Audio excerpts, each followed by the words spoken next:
Hiya folks, how you doing? Welcome back. It's been a wee while since I've done an update. I've been away on holiday, took the kids away, the wife and I, to Ibiza. Let's see some wee mementos that I brought back. Just sitting in the corner here. Anyway, so where are we at? I'm planning on getting this TIE fighter finished tonight. I'm just working on these wee parts here which go on round the edges of the wings just to frame them. Quite happy with this so far. It's not weathered yet. Once I've got these parts on, I'll start applying some weathering. TIE fighters were never particularly heavy weathered. For what I've been sort of reading and hearing online, I think probably a wee misting of foundation, I think, is probably going to be the start. I don't know if I'm going to go in with any of the dark grime or no. I'm not sure. Probably not. But I'll make that call as I'm working on the rest of the model. Excuse me. The other thing that I will be doing is maybe applying one or two small blast marks. I think I touched on this before, where I was saying about, the Imperial ships were much newer than the Rebel stuff, so they didn't look as battle damaged or as worn. But also the fact that they're more of a, they're meant to be a disciplined military or navy or whatever. So one might assume that in the military and the navy and these kind of things, that they have a bit of discipline there, so things tend to be a bit cleaner and looked after. Anyway, I'm rambling on now, I'm talking a lot of nonsense as usual. The main colour of the TIE fighter is ILM Stormy Sea. I don't know if you can see that. Yep, there we go. ILM Stormy Sea.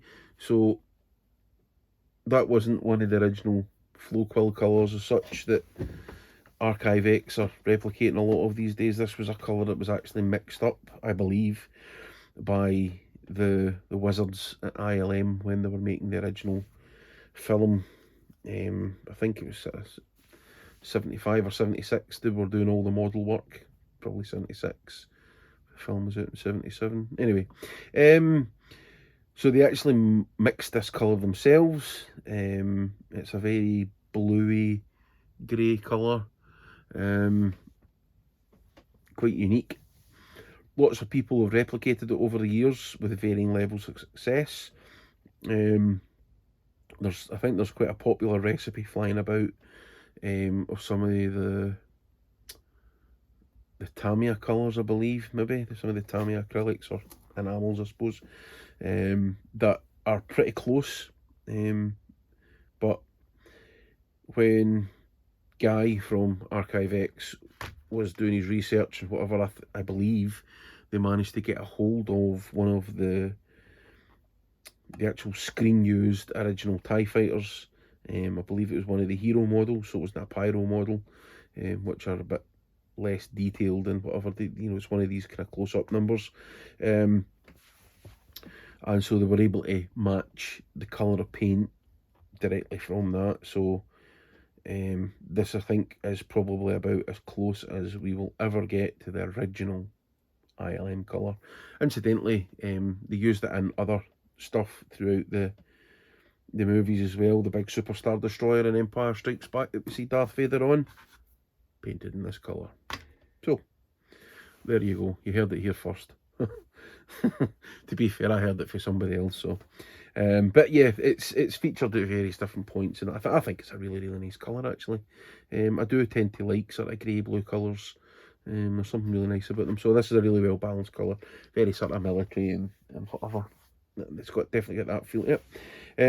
But accenting done as well. So I used, there's if you're on Facebook and you aren't already a part of the group, there's an Archive X group that Guy, I think, set up.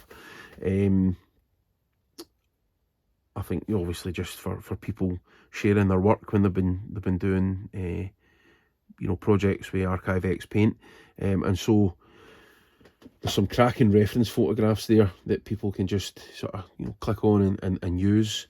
Different people have supplied them. Some of them are photographs of the original filming models that have been taken and featured in some of the books. Some of them are photographs that people have maybe taken at exhibitions and various things. And so there's loads of different cracking reference photographs here anyway, for if you're interested in accessing that. So the other colour used though, so you can see a bit of the accent in here, so around about the window frame, and there's some other wee parts here and there. Sorry, it's out of focus on the model that have been painted, and we've used, excuse my head, sorry, ignore the baldy bit. We've used this colour here, which is dark reefer grey. So that was, I believe, one of the flow quill colours that was used by ILM. As I said before, Flowquill was a company that made paints for model railways. I believe they were pretty decent quality paints, and so that's what the lads down at the ILM studio used when they were building and painting the models. The line has since, or the company and the line of paints has since discontinued. The company's no longer in existence. Now, not longer, should I say, in existence. And so, some people probably have still got some pots lying about. And I believe the guys at Archive X have managed to access some of these colours. And, you know, they've been able to replicate them through, I suppose, colour matching technology. I believe there's a company down, I think it's in North England somewhere actually. I was trying to kind of do a wee bit of research on it, just purely out of my own curiosity as to how, you know, how the whole thing came about. But anyway, your man Guy Cowan had kind of had this idea of replicating these colours and making them available for people. So thanks again for that, Guy, because they're absolutely brilliant. What was I saying there? Christ, I bloody lost my chain of thought. Nobody like me. So he replicated these, you know, he was getting these colours replicated, made them available, and they were from the Flowquill range. So I don't actually just use them for Star Wars stuff. I've been painting some model railway stuff for my dad at points as well, and well, I suppose that's their original intended use. I've been using them for that as well. And you can tell by some of the names like Boxcar Red and Caboose Red and that kind of stuff. The 1975 is just denoting the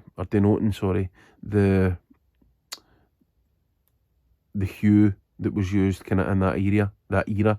I believe over time some of the paints darkened, some of them might have lightened, so there were sort of slight variations, but the variation that was used, you know, it was available to buy from the shops, you know, in 1975 are the shades that they've made available to us at Archive X. Not all of them obviously have got that wee 1975 label. So some of the ones with the ILM reference, I believe, are the colours that the ILM themselves might have created. So anyway, that's enough nonsense about Archive X paint for the minute anyway. I'll probably talk nonsense about it again at another point, but anyway, so that's the TIE Fighter. We're making good progress with that. It's not a particularly difficult model to build or paint, actually. It's pretty straightforward. It's just taken me so bloody long because I've been away on holiday and, you know, family life, work's been, I've been back at work this week, work's been busy. When you're tired at night, sometimes you don't always want to come out and start, you know, painting stuff and whatever, because as I think I've said to you before, I end up, you know, you make mistakes and stuff, and it's not worth it. So, and I just get annoyed at myself, and it's not actually making more progress. It's really moving things back the way, because I then need to go back over it again and work on stuff. The other thing I've been doing is starting to work on this, which is the 10mm plinth, 10mm thick black acrylic plinth. for the TIE Fighter, so that'll sit on here on a little Perspex rod that I've got, wee 3mm acrylic clear rod. You can hardly see that, but that's kind of part of the plan. That sits in there. TIE Fighter goes on top. It displays the model in a kind of flying mode. Yeah, obviously you can see it. It's not invisible, but you know, it gives the illusion of flight. You know, it makes the suggestion, if you like. I need to order up the wee plaques from Nerd's Loot on Etsy. Carl, I believe his name is. I did message him briefly just to say thanks for the ones that he had made up for me before, for the X-Wing and the original 160 scale Boba Fett ship that I had done as a commission. I seen them on Etsy just browsing through one day, and I thought they're absolutely perfect. They're exactly what I'm looking for. And they're a reasonable price at £6 a pop, £6 each. I think it's a great price. If you buy 3, I think you get a 4th one free potentially, or is it the 3rd one? I'm not sure, but it'll be on his Etsy store anyway. The guy does a great job. He's got a huge range of stuff. Pardon me. Different styles of plaques, sizes of plaques, different sort of franchises or IP properties, you know, intellectual properties, whether it's Marvel, Star Wars, Harry Potter, whatever you're into. If you've got a prop or a model or something you want to display from a film, then he could probably make up a plaque for that. The other thing actually that I'm working on at the moment is the base for the B1 battle droid that I've finished. Now, he's currently sitting right now next to me in a box, covered in screwed up newspaper and bubble wrap and stuff, just to protect him, because obviously I don't want him damaged, but I need to actually get him onto a base. This just came the other day, so I had a bit of a disaster with this. I had ordered from Amazon, where I got this stuff from. So that's A6 size. If you think about the sizes of paper, you've got A4, A3, etc. So this is A6, which is half of A5. So I felt that was far too small for the big battle droid. It's just, I wanted a much more stable platform that I could display it on. I also think the size of the model would probably dwarf the base a wee bit and maybe just look a wee bit silly. So I felt that I should maybe scale up that. So I thought, I know what we'll do. We'll go with A5, which is, as I said earlier just a second ago, which is basically, hang on a wee second, half again the size. So that would be the size of the base. Anyway, so I put my order in on Amazon, as I would do, and I thought I'm going to order 2 because I've also got the big, or the slightly bigger, the one, I think it's 180 or 172 scale, I think it's 180 scale, Slave 1 for NPC, still sitting in the box. I'll talk about that in a second actually, because I was a wee bit heartbroken when I opened the box, but we'll come back to that. So I thought I'm going to need a base for that. Again, I think the A6 size is probably a bit small, so we'll just get to A5s. So put the order in, and lo and behold, I get contacted by the chap that was selling the stuff.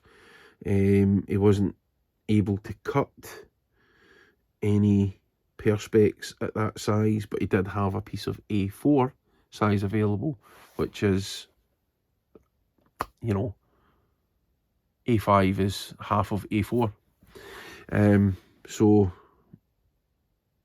we're a bit back to and fro, we had a chat about it, see what else he had available, and the other option was A5, 10mm thick, clear, and that just, I didn't want that. I want the black plinth. That's I'm trying to keep the kind of common theme of that, and I think the clear would just look silly because you'd see all the parts that are glued inside, and it just wouldn't look right. Anyway, so I said, right, okay, I'll get the A4, I'll just cut it myself. I've got a bandsaw there. It's nothing big and fancy, it's like a wee hobby bandsaw. So I changed the blade. The blade was blunt on it. I hadn't used it for a while, but my blade on it was blunt, so I had a spare blade there. Changed it over, got it up and running, and marked all the perspex. So exactly halfway down the middle, give or take a mil or two, and I've prepared myself to cut it. Set up my guide on my bandsaw to find out that my table is just too small to cut it exactly in half. Now, I could have cut it in half without a guide, but it would have been really uneven, and I wasn't prepared to mess up, you know, a piece of 10mm acrylic. It wasn't particularly expensive. It's not about the cost or the money of it as such, but it just seemed a waste. I didn't want to ruin it.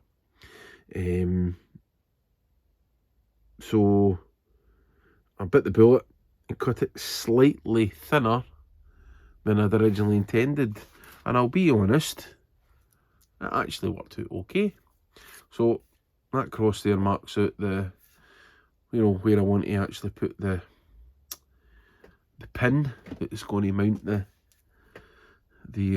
battle droid. It was actually the pin or the wee metal rod that comes with the kit, so it's about 2mm thick, roughly.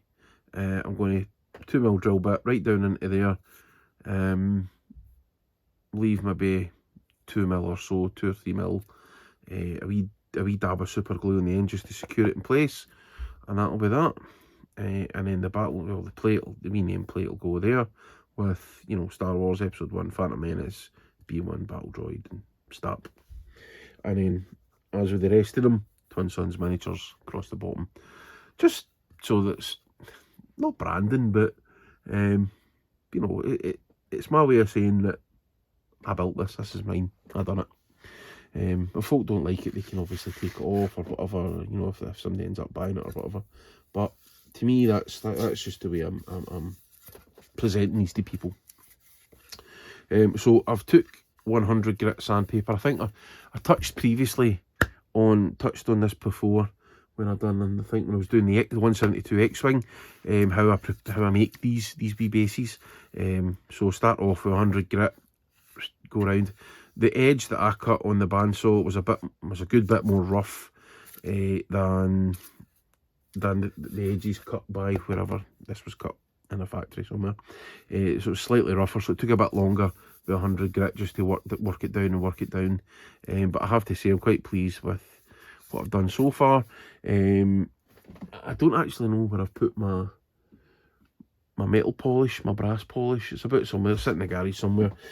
But I'll start going down the grit, or going up the grits with the metal polish, and just prepare the edges.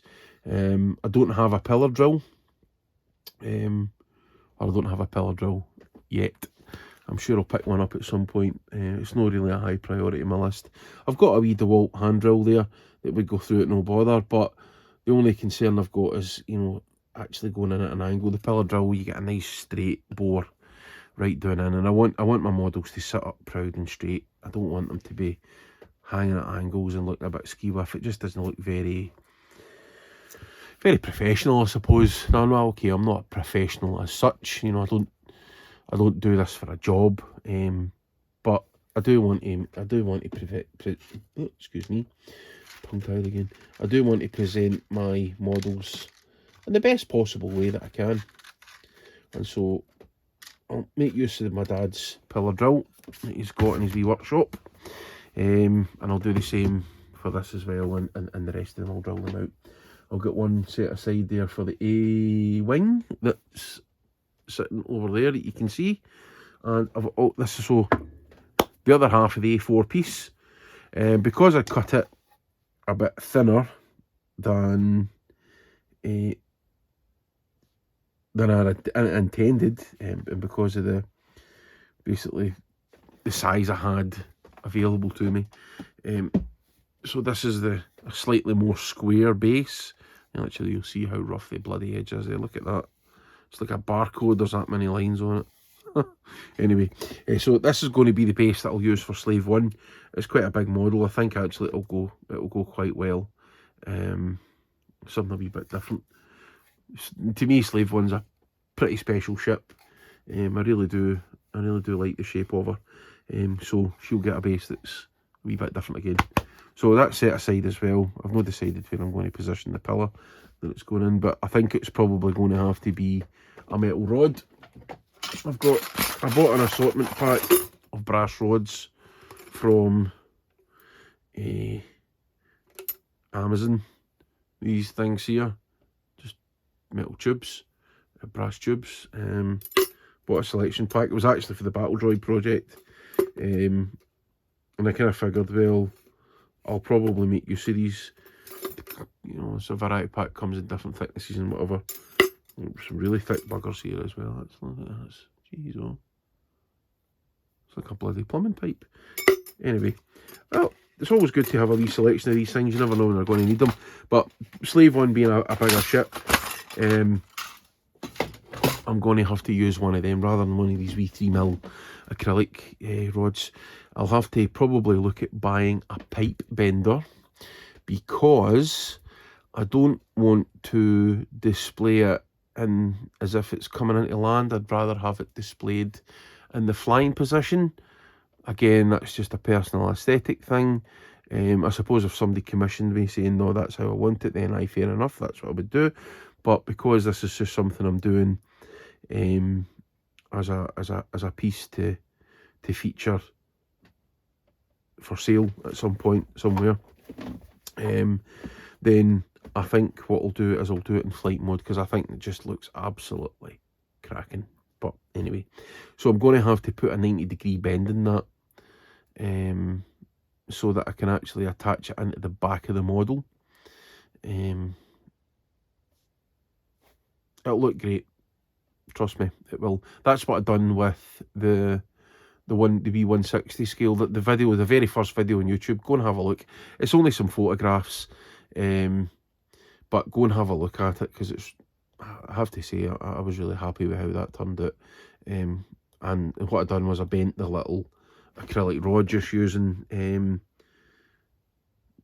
applying a bit of heat to the acrylic, gently bent it, and then secured it into the back of the model.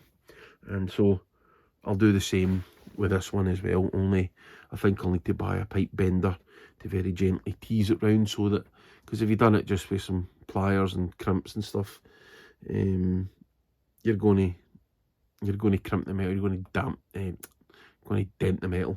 So we'll get one of these little pipe benders. You can pick them up fairly reasonable on Amazon, and just gently coax it round to a 90-degree bend, and then we'll get that secured onto the back of the ship. But that's a project for further down the line. So that's where I'm at just now. Really just working on finishing up the base. I'm hoping to get some pictures of the B1 once it's done. Probably a good couple of weeks before I'm able to order the plaques for any of these ships. But I'll order the Battle Droid, the TIE Fighter, the A-Wing and Slave 1 all at the same time, so that I'll have them available. But right now I'm not in a position to do that, so I'll get that sorted at some point. It's not a big, I don't need it right now, it's not a big rush, but I'll get to it.